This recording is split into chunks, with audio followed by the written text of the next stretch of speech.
Cats, man. Freaking cats. Knocking my USB plugs out of the back of my computer. And I didn't know it. This is Sly Flourish from slyflourish.com and twitter.com/slyflourish. Here with another episode of Sly Flourish's Lazy Dungeon Master Prep.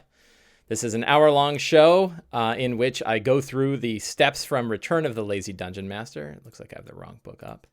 I go through the steps from Return of the Lazy Dungeon Master while preparing for my weekly game, in this case, a Tomb of Annihilation game. I have a Sunday game that I run at my local game shop, and I use this show to prepare for it. So if you are in Twitch, you can chat live. I have to bring up my little chat window here. I didn't bring it up beforehand because I was scrambling around. I had all kinds of problems this morning. Pop out. I had... my camera got all dorked up and my microphone got all dorked up because I have a big USB hub and the cat knocked the plug out of the USB hub. I'm going to blame the cats. It might have been me, but I'm pretty sure it was the cats. I have three guests here today. We have Snow Boots and Thin Mint and Orcus, Demon Prince of Undeath. Three small kittens who are running around here. I don't know where they are right now. They will surely show themselves during the show. So we will see. And we'll talk about D&D, and we will go through the steps from Return of the Lazy Dungeon Master, which we will do now. If you are following along at home, you can download a free preview of Return of the Lazy Dungeon Master. Yeah, Tilda DeWilda likes those names. I think two of them will stick, and you can guess which two. Orcus is a pain in the ass, I'll tell you. He likes to sleep on my face. We keep him down in the basement, but we're watching TV, and he'll just jump right up on my shoulder and he'll stick his face right in mine while we're watching whatever show we're trying to watch. He does not. And he'll jump on you, and you throw him away, and he'll jump on you again, and he'll jump on you again, and jump on you again. He does not learn. Anyway, if you want to follow along at home with the steps that we're going through for Return of the Lazy Dungeon Master, you can go to slyflourish.com, click the Return of the Lazy Dungeon Master link, and click the free preview. And I think it has 2 chapters in that preview. And one of those chapters is the Lazy Dungeon Master checklist with a description of the checklist. That is, I have too many windows up. That is, let's see, chapter 2. So we are going to go through that right now. When we're going through the checklist, there are 8 steps, but not every step is required. None of them are required. You surely have your own steps that you follow while running your own game. You don't need me to tell you all of them, but I offer suggestions for these steps. And even among these suggestions, one need not use all of them. We use whichever ones help us prepare for our game, and we omit the ones that do not. I think it was George Orwell, right, who said, take any of these rules, and throw those away that are barbarous or something like that.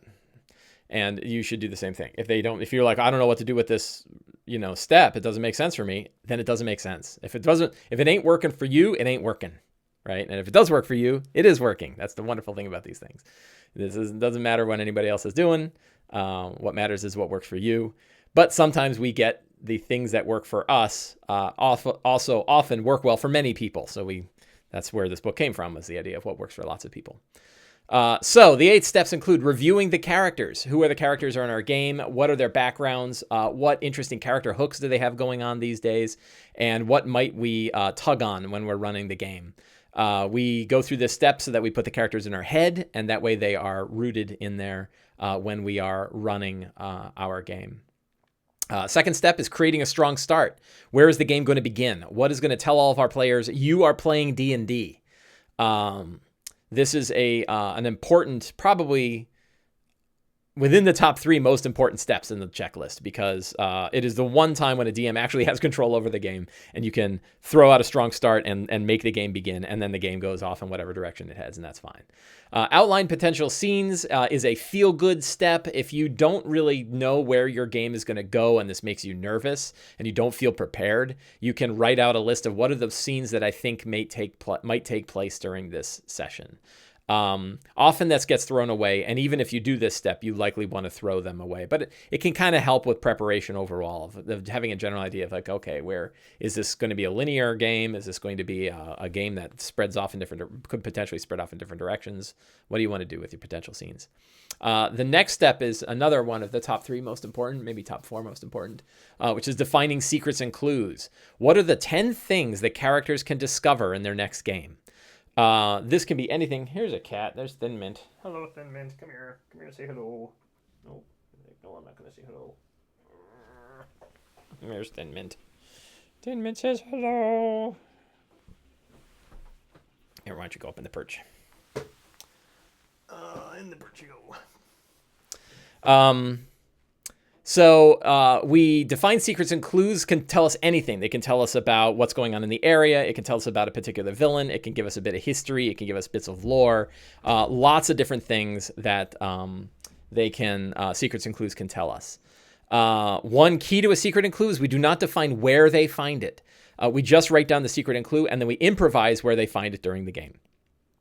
So that's probably the hardest part of this whole checklist. I think coming up with the secrets and clues. That it may not be true. The fantastic locations, which you have not really seen me do on this show. I haven't really done on this show because I run published adventures.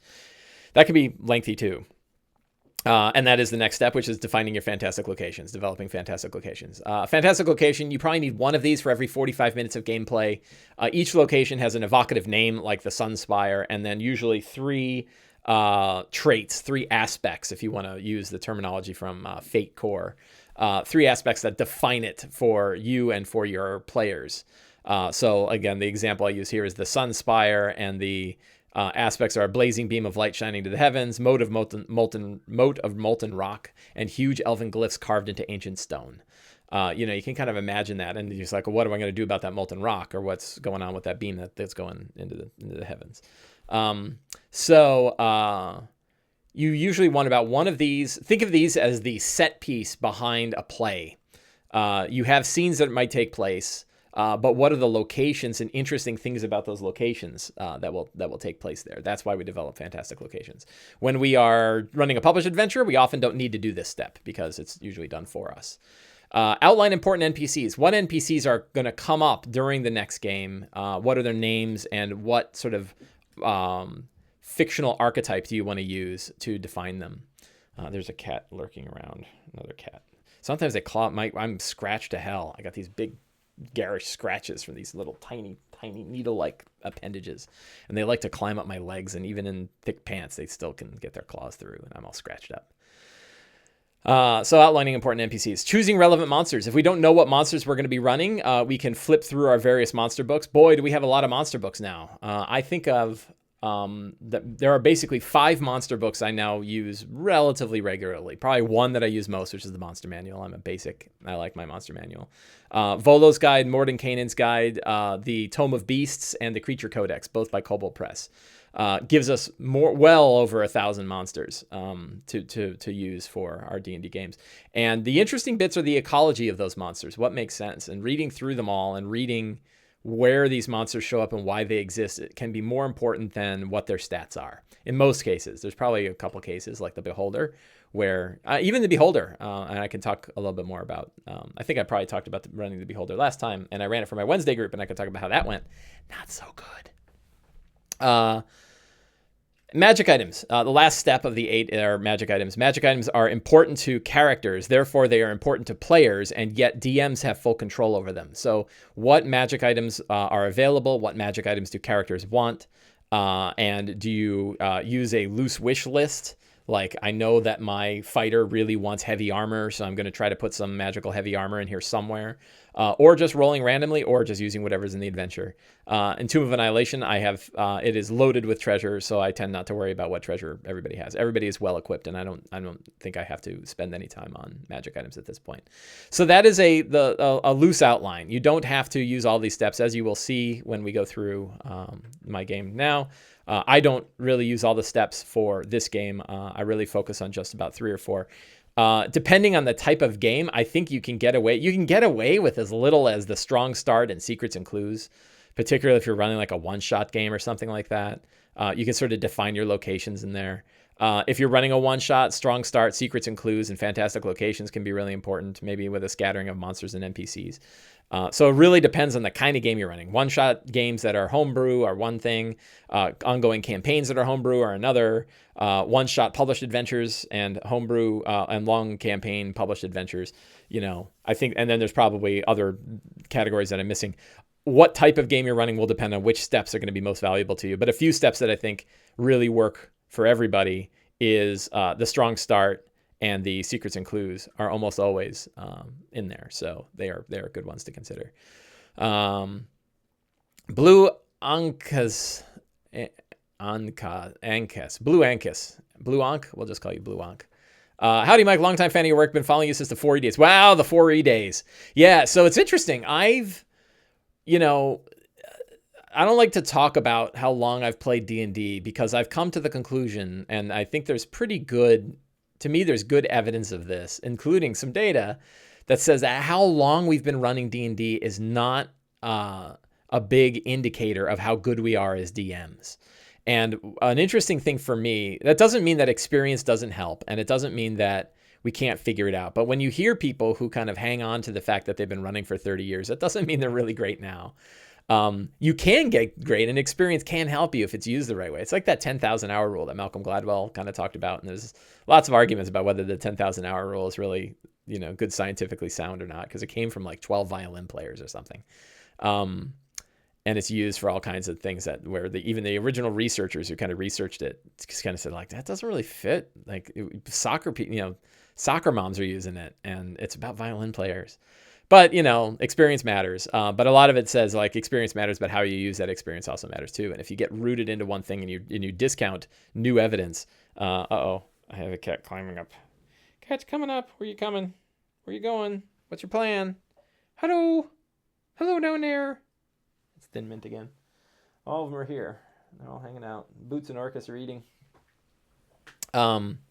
Lots of experience can also result in bad habits. So not to get, the Magus 1982 says this. So in my day job and in kind of other hobbies that I spend time in, I think a lot about Bayesian analysis and Bayesian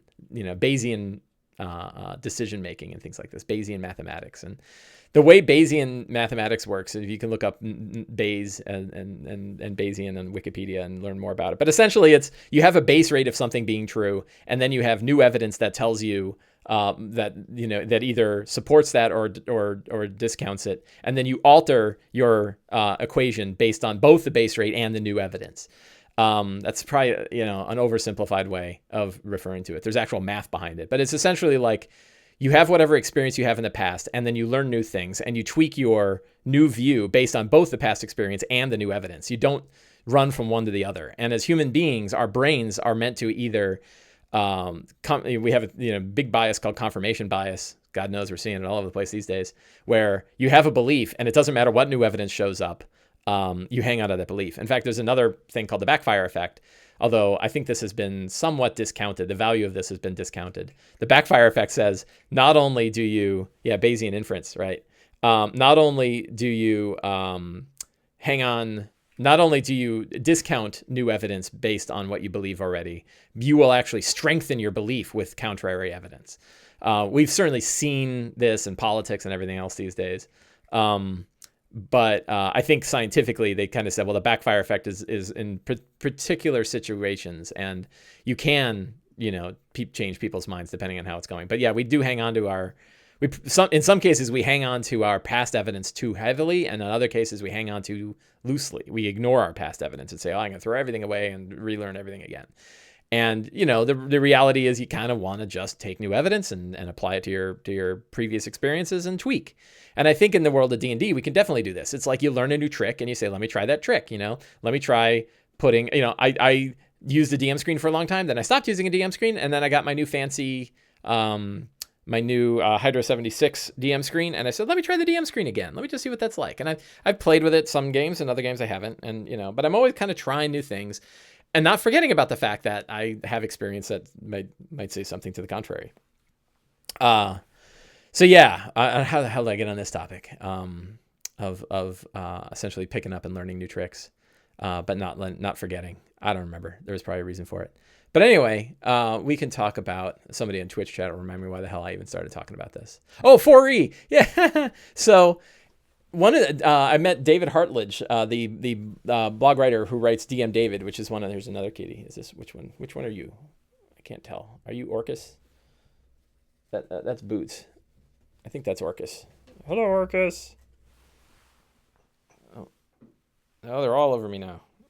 There's another one. There's Boots. They're all climbing all over me. They're all climbing on top of the computer.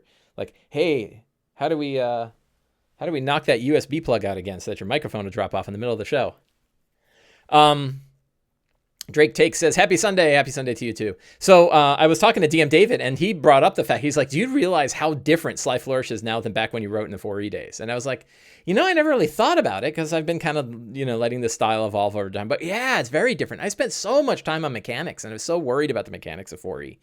And I worry a lot less. I still worry about the mechanics a lot, and that I haven't let go of that, particularly for boss fights.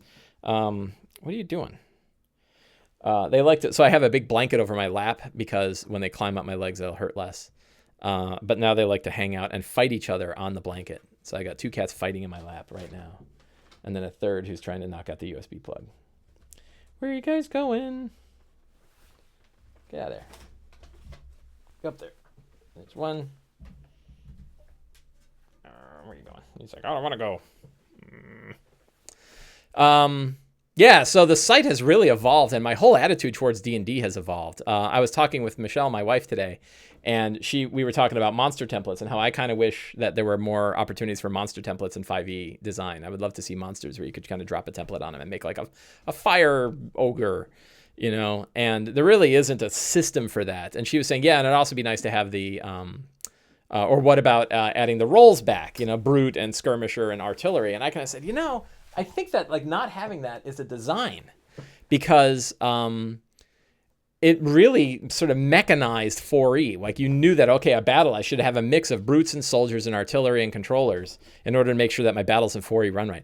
I don't think like that at all. I just wrote an adventure for another publication yesterday, and in it I was like, I don't even define what monsters are in a room. I just say like, these are all the monsters that are kind of lurking around this lair. Oh, cat, that's a terrible place to go.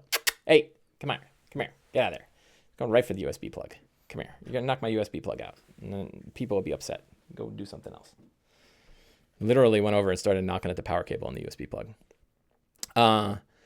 So I think DMs really would love to have that. Like, oh, brute skirmisher artillery controller. Yeah, those are great. The roles are really nice and people really like them. Because we like to have things sort of defined for us because it makes it easier to prep.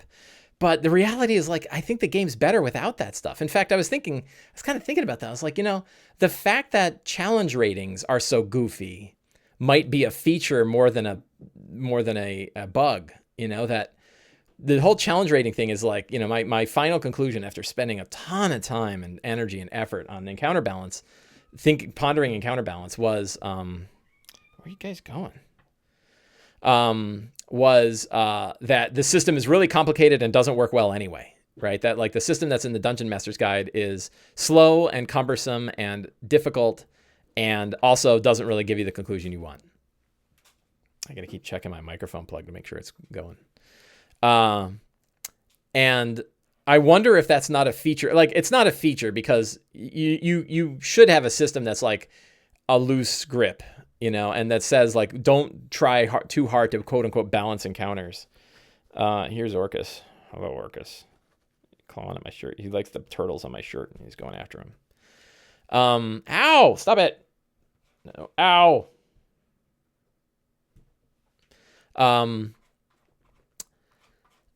So, they could have had a system that was a little easier for encounter balance that says like, hey, it is a loose guideline. Like, this is a loose guideline for running stuff, and don't be too, don't worry too much. In fact, like, don't even put like specific numbers in. Say, for characters of this level, creatures that are within this range are probably about right, but you're going to have to wing it. And also, it doesn't matter if some battles are too easy and too hard. Like, you kind of want to know if you're going to accidentally TPK a group, but generally it's like, well, characters should know. So I think that can be a bug more so than a feature. I'm sorry, a feature more than a bug. That encounter, that CR challenge rating and encounter balance in 5e is so weird and loose. But I think the problem is that they tried to pretend it wasn't. And that if you look at the 3 pages of instructions on doing counterbalance in the DMG, it's just like, what are you talking about? Like all these weird dials that you twist and that they just don't work. So yeah, Drake Take says, I love a good minion fight. Yeah, me too. And in fact, they have it in the DMG, but I've kind of reinforced it in the Lazy DM workbook. And also have a page about it. Is what if you want to run more than 12 monsters in a fight? Like, how do you do that? And so I have this whole section on running large numbers of monsters. Like, I want to run 50 skeletons against the party. You say like a bunch of one-hit wonders, yeah, and so you could do that, right? Where like one good hit knocks them out. It's a pretty easy thing to house rule. I pool the hit points together though, just in case. So this is a whole subsection in the Lazy Dungeon Master's workbook, Lazy DM workbook, that talks about how to run as many monsters as you want to throw on the table. You could have 50 Balors if you want. Man, these cats are all over the place. Where are you going, kitty? You gonna go play a board game? Oh, these 3. Yeah, so kind of like a swarm. And you sort of figure out like what would the roles be like. I had another idea. I posted on Twitter about sort of grouping together. This is something I found in Shadow of the Demon Lord. Shadow of the Demon Lord has a great system for handling large numbers of monsters, and it essentially just adds a number of attacks. So I forget what my math was, but it was essentially like give you always gave 4 attacks. I don't remember. I gotta go look. I did a bunch of math and like figured out that like you could essentially pile together a pile of monsters, give it 1 set of hit points, give it some basic traits, and then it essentially got 4 attacks with the same attack bonus but lots of damage. So I think that was it. It was like you looked at the damage the creatures did and you divided it by 4. You added it all together and then divided by 4 and then split it up against 4 attacks. And then so you had one monster with the same AC as the base monster, had the hit points that was the number of hit points of all the monsters combined, had 4 attacks, and each of the attacks did 1/4 of the total amount of damage that the swarm would do. And now you got this nice big bundle. And then you did roughly 1 swarm per character so that you still had them spread out and they could still move around and stuff. And they were always like 1 to 2 sizes larger than the original monster. So you'd have these kind of big swarms of skeletons that would move around.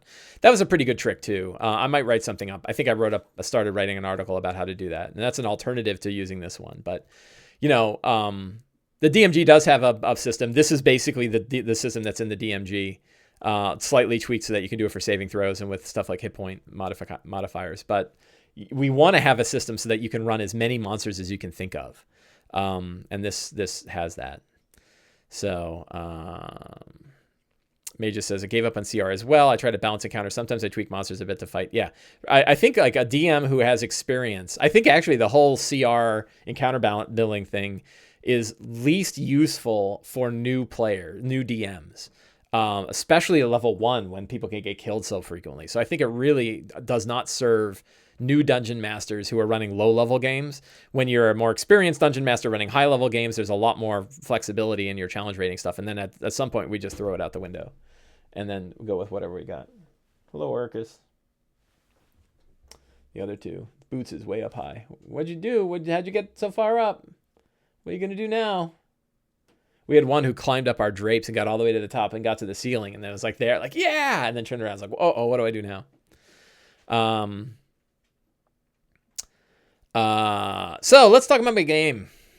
Everyone loves to hear about other people's games. So last week they got down to where am I? There we go. So they got to, let me go here, Sublime. They reached the Gears of Hate. They got down there, and I got too many things, too many windows, not enough screens.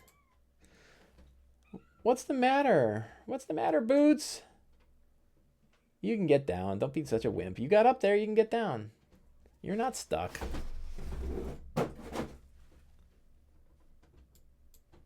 They just knock everything everywhere, and I kind of don't care. That's just how it goes.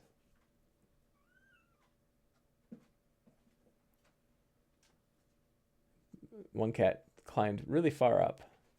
There you go. Was that so hard? Got stuck. It's whining at the top of a shelf. So they got to the gears. They went through room 58. They went through room 59. They got to room 61 with the levers and stuff. And they trained a dog to be able to press the button and turn the dial. And then they went through and they got to this room, 60, which is the one that's got the cabinets. And I think they've opened up 3 of the cabinets so far. Who was it that said if I do 60 dot, it goes right to the section? Somebody, was that Navy DM? Was it Tilda de Wilda? I can't remember. Somebody told me to do that, and that's a great trick for finding it. So there's the wardrobes, and the wardrobes have orcs. I got rid of the orcs. I said they were already dead. They fought the Mesoloths. They got the Modron, and now they have Bone Devils. I think I'm gonna throw 2 Bone Devils at them. Bone Devils I guess they're pretty hard. Are you gonna print something? Cats. My thing is real high, isn't it? How's that? Cats have decided to come over here now.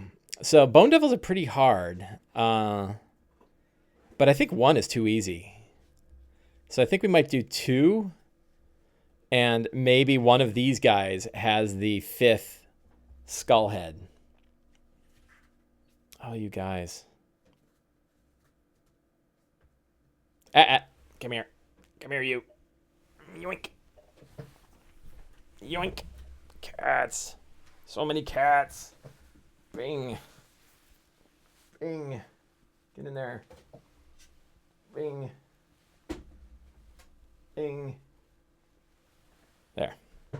All the cats are in their perch. They're all going to stay there and behave from now on.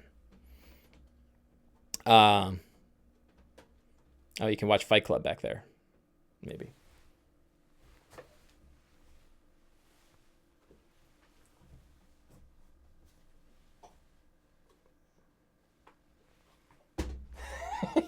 They are not. I'm literally hurting cats, and it's working as well as the metaphor. So, hey, what are you doing? Orcus likes to climb my shirt. These other 2. Why don't you guys look out the window? There's interesting things going on out there. Let me show you the window. You guys will love it. I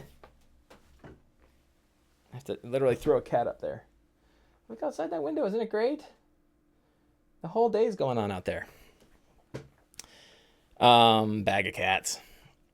So I think I'm going to throw a couple Bone Devils their way. I have a couple good Bone Devil minis. They are CR9s, and 2 of them are pretty hard. But 1 is just going to get its ass kicked. They'll just pile on it. And 2, I think, will be more interesting. And it's possible. So I got to go kind of through the rooms here. 67. Let's look at 67.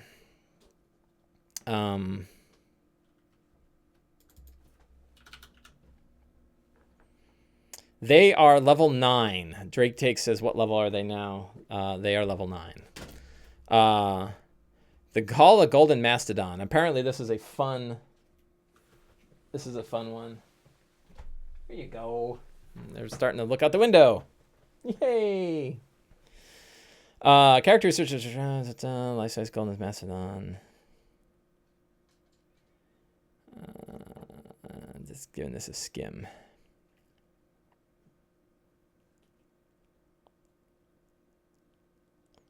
Oh, God, this is where all the devils show up. This is hard.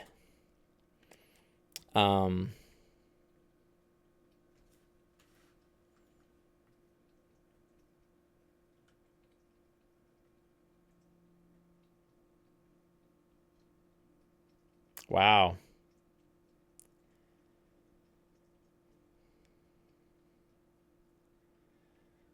Has anybody run, any of you guys in Twitch chat, have you run the Mastodon one?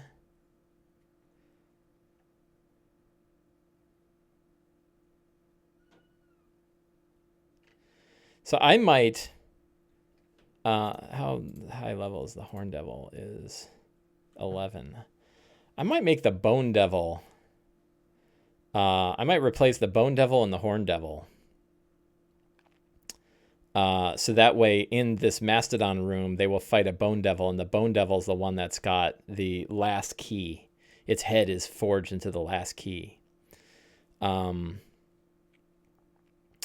So that could be, that could be good. The other one, it looks like if you can make a deal with the Erinys, the last one, because she's hard, right?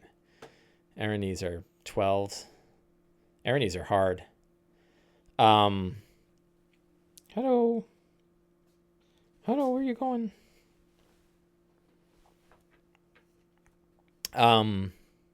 Yeah, Bone Devil Keyhead. So I've been doing this with all of them. Like I gotta put the other cat up in the sill.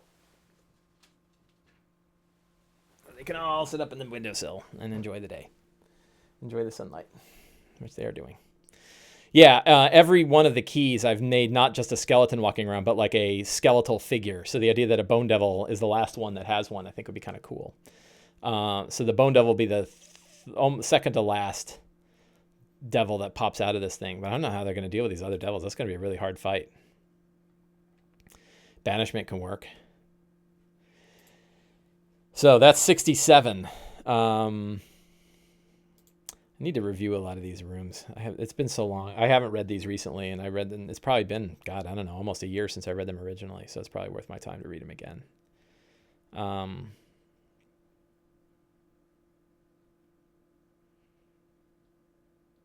Wow. The other keys. So I used a giant skeleton, which I reskinned into a four-armed skeletal guardian kind of thing. I had a bone claw was one of them. A regular skeleton was the first one. So it was like the number of sides on the key was like the difficulty of the creature. So the first was only 3-sided, I think. So that was just a regular skeleton. I think one might have been a flame skull, and then the skeletal, the giant skeleton, and then the bone claw, and now a bone devil. So they are all kind of increasing in difficulty. The bone claw is pretty hard though, but I gave it like one attack instead of two, so it's a little bit easier to deal with because they're also fighting a beholder at the time, and that's not nice to have a beholder and a bone claw. So Hall of Decay destroys all of your non-magical stuff.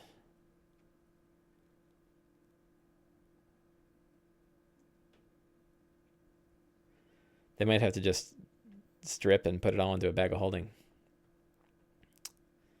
Gutdozor said, I ran the Mastodon room with four level 8 characters. It was crazy fight. My players had a lot of fun. We were literally one die roll away from a total party kill. Yeah, that could be pretty crazy.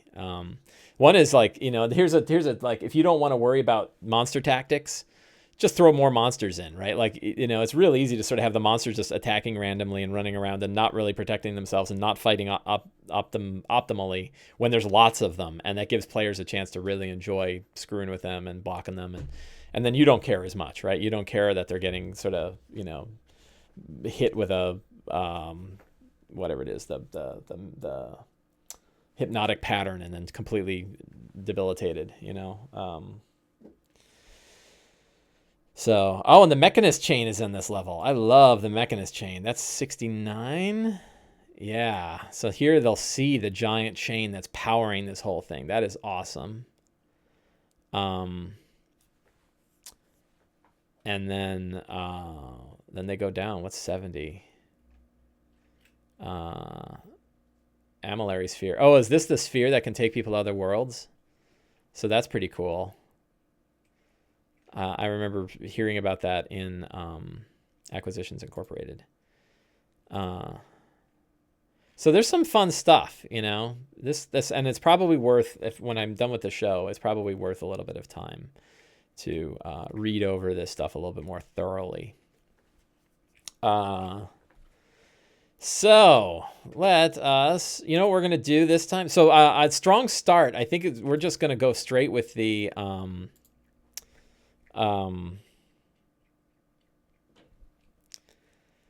Oh, so the hard one is the sacrifice of the Modron, right? They have to kill a Modron. They have a little Modron that they like, and I think they might have to kill it, and that's fitting of the.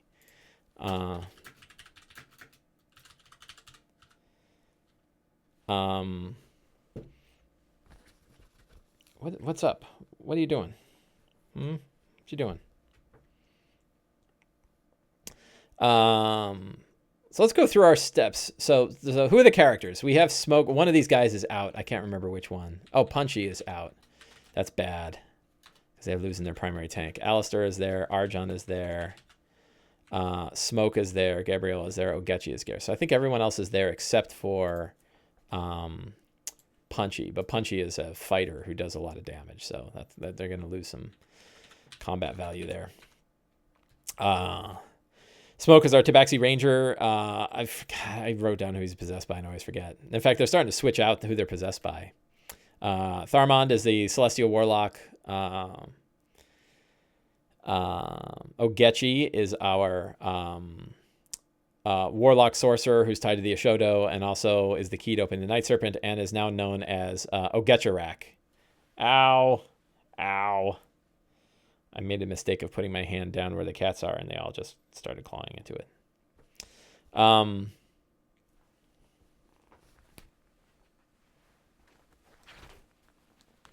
on, go somewhere. Alistair is a former paladin who died, and all his group died, and now he's trying to figure out this one. And it's his dog Barnaby who's in charge of moving the gears around, which is kind of fun. And then Arjan is the Dragonborn Dragon Sorcerer who is trapped in the mirror from another world. Ow! Stop it! Stop it! Stop it! So those are the characters. So the strong start, they have a Modron. It popped out of the thing, and they have to kill it if they want to get to the next part. It's a nice Modron. It's done nothing wrong. It's relatively friendly. It's got little cute things, but it needs to be... Oh, I got scratched again. Another scratch on my hand. Really? All three of you need to fight right here on top of me? Boop. Boop. Boop. I call them my three sons. So they have to kill the Modron in order to get forward, which is kind of cool because it's like Serac is sort of making them do kind of evilish stuff in order to go forward. So that's fun. And then they fight more devils. But not the Bone Devil.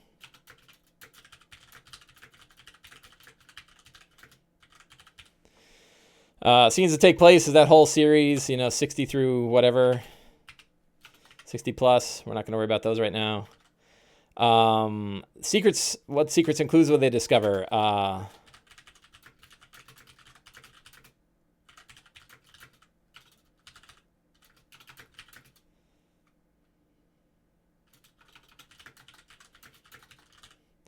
He made a pact with devils to fuel the gears of hate, so that's why they're all there.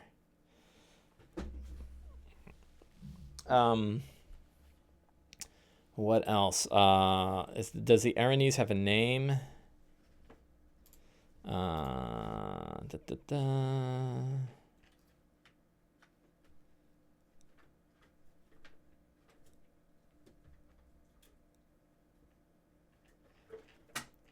What room is that? Again, 67.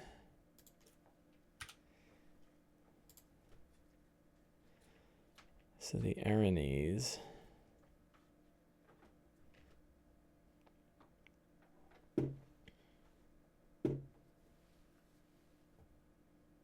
Cat is behind my monitor. No name for the Aranese that I see, so we will make a name. We will go to names. Glorious names. Gloomfinger. That's a good one. It says Gloomflinger, but Gloomfinger sounds cool. Sometimes you just get a random name.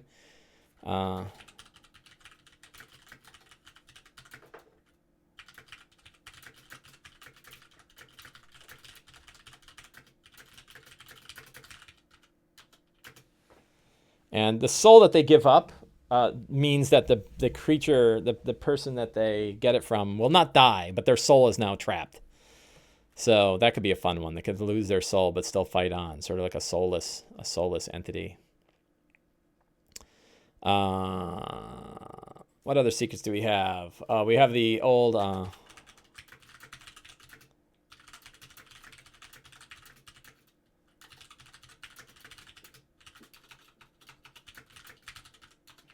Sarac's still part of the Great Chain to fuel his tomb.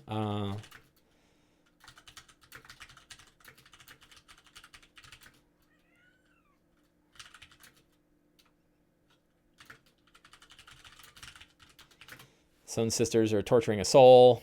Not every soul goes to the soulmonger.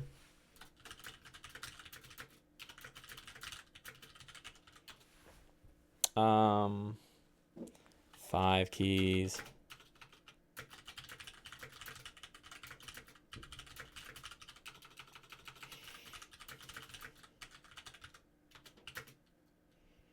Tilda DeWillis has got to run. Good to see you. Thank you for coming.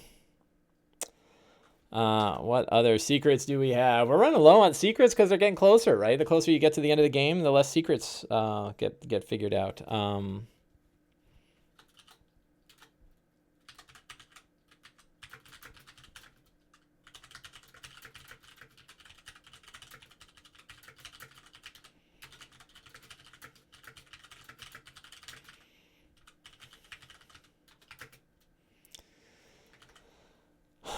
Are there any other Sarac secrets?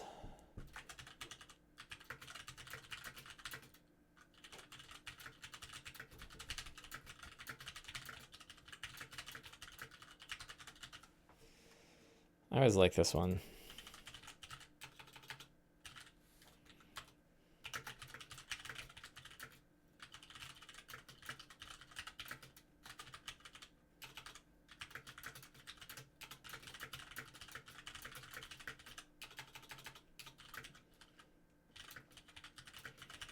Entire planet attempted to worship Sarac as a god. He did not care, and the whole planet died. The inspiration for that comes from the Iron Maiden cover for Power Slave. If you've ever seen it.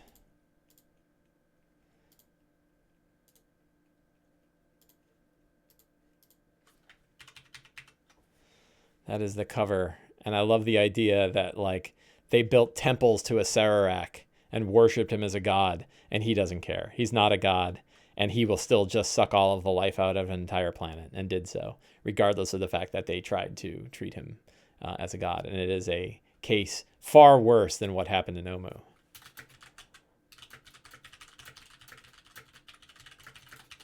You can get inspiration from anywhere. You should get inspiration from, you should. Never trust anyone ever who says the words "you should." Maybe your doctor, but beyond that, and your spouse. Beyond that, "you should" are words for people who don't recognize the fact that their life is not the same as someone else's. So use what works for you. I find that I get inspiration from everywhere, and sometimes I'll just find a piece of art. Lately, to get inspiration, I've just been going through art. I just read artwork and I like it. Magic the Gathering has a lot of fantastic art too, so you can really look through that. How many secrets do we got? We have 1, 2, 3, 4, 5, 6, 7, 8, 9. We need one more secret. What one last secret do we have? Something about the Stone Sisters.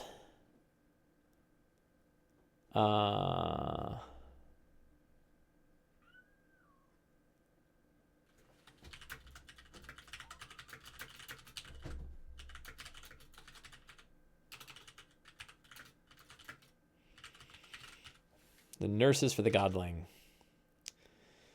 Room-specific secrets. Tigerhawk 247. What room-specific secret do you have for me among the rooms that I'm headed towards next? I'm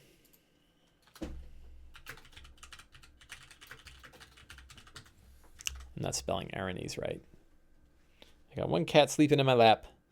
Another one's climbing on the desk. Hello, Boots. We clipped their nails yesterday, so a little You have a little bit harder time climbing up stuff. We didn't clip them far. They have this like raptor hook, and we just cut the tip off the raptor hook, so it's a little less. We didn't declaw them or anything barbaric like that. Hello.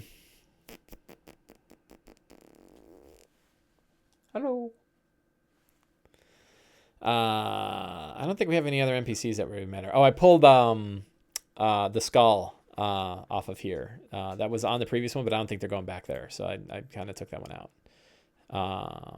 What was that skull? Yaka. Yaka is having a lot of fun in my Wednesday game, although the character who had Yaka and was cursed by Yaka was just recently disintegrated by a beholder.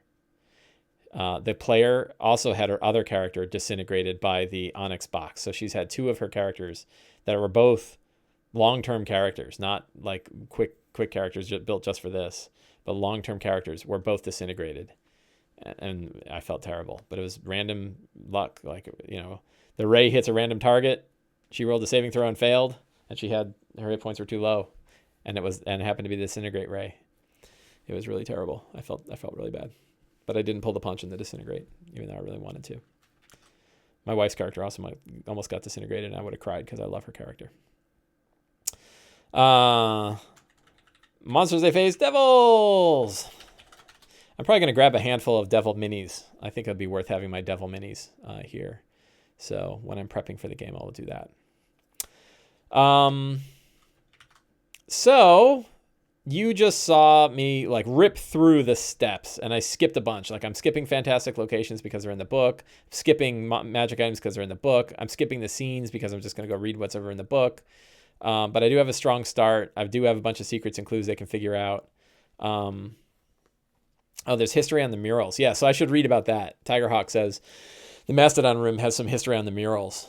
Let me pull that back up again.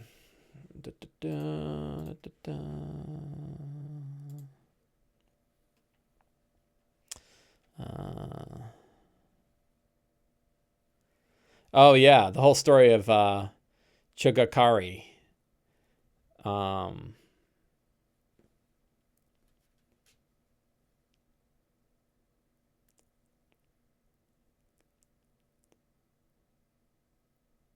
Aha. Yeah, this paragraph's important. It's all about, so thank you, Tigerhawk, you're correct. Where are you going? Whoop. Yeah, good stuff. Yeah, so, I'm gonna go even lazier than normal. I think my notes are fine. I'm prepared enough. I really just want to grab some devil minis, and I'll grab my Dwarven Forge set so I can set that up. What does the room look like? Is there anything special? I doubt I'll have the time, but if I did, yeah. So there's just I do have a Mastodon mini that has a guy riding on top of it, but I can still use that, so I'll grab that. And I could build a room like this in Dwarven Forge, so that'll work out. These rooms are not particularly hard to build in Dwarven Forge. Ow! Ow! Go away! Ow! Cat's trying to climb up my legs.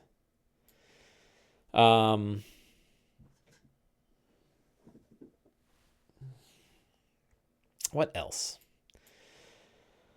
So I saw something interesting today. We'll have to see if it turns out to be true. I think it was some comic website.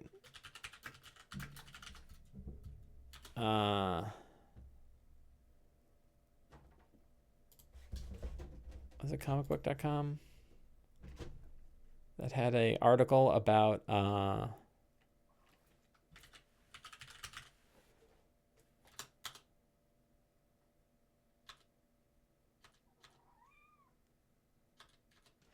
I saw a site about seafaring.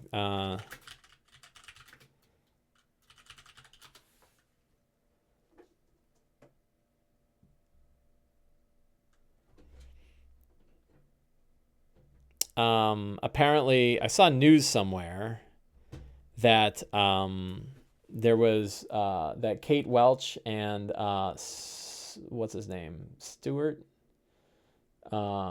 is kind of running the D&D team. That that they were talking about future artwork for future products, and they were showing a lot of seafaring stuff. and that the next adventure, the next thing, the next product that comes out could have a lot to do with the sea. And then this article brought up the fact that there was a Waterborne Adventures Unearthed Arcana that was done a while ago. So that'll be interesting if they do something like that. I had kind of expected something like a planier, something to go along with Mordenkainen. So I was hoping for a Planescape kind of book, but we'll see. I like whatever they do. I'm easy. I'm not picky. A lot of people complain about what they do, and I'm kind of optimistic about everything they do. So I thought that was pretty interesting, and we'll see what comes out. It said we'd hear about it soon, and that was supposed to be out February, March. I don't know. Who knows?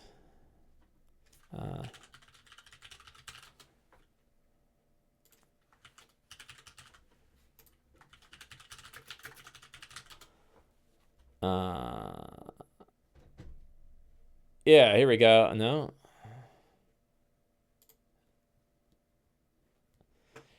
Yeah, Nathan Stewart. So, Dungeons & Dragons plans to explore parts of Forgotten Realms influenced by non-European cultures during a Twitch stream yesterday. This was January 5th, so the 4th. Planning upcoming books for explore regions of Forgotten Realms with influences from non-European cultures. Where are you going? What's your plan up there? They're climbing into the window. You guys are nuts. Oh, the cats are crazy. What? You know, clawing at me is not a way to get my affection. You're going to get tossed. Claw on my shirt. Don't claw my arm. It hurts. I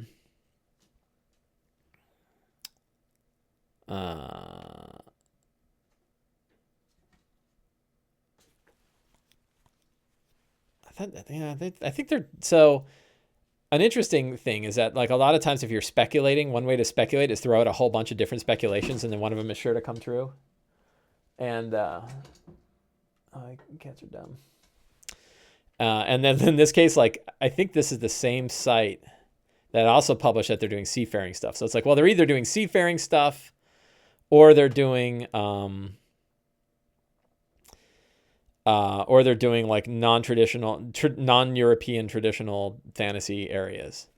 And it's like, okay, well, that's two, you know, and then you throw a couple others in there and then you pretty much hit everything. So Thunder Oath says, I think Adventure will be sea and Sourcebook will be Planescape. We will see. I don't know. I would love a Planescape one. I've started playing Planescape Torment on the PC just for fun. But also kind of, you know, wondering whether or not they're going to come up with a Planescape thing. I don't know anything about them coming out with a Planescape one. I can say that definitively. I don't have any inside info. But I hope they do, because I love Planescape, and I think it's different enough from everything else to be pretty cool. So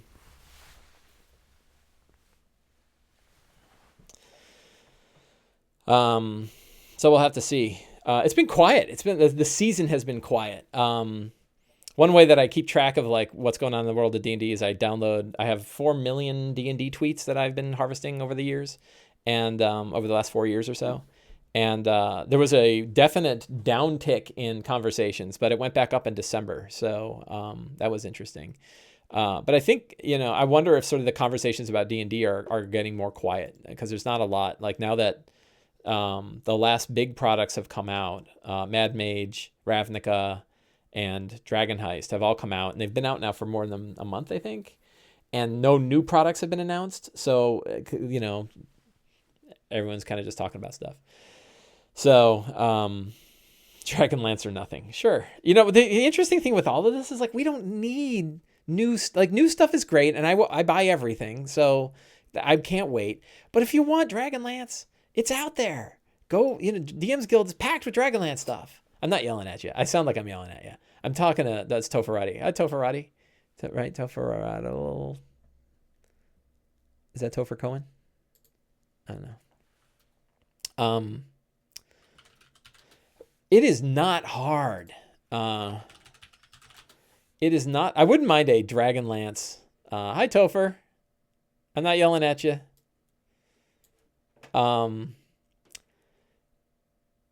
Right. So $8 gives you PDFs of the 4 Dragonlance modules, all in one big pack.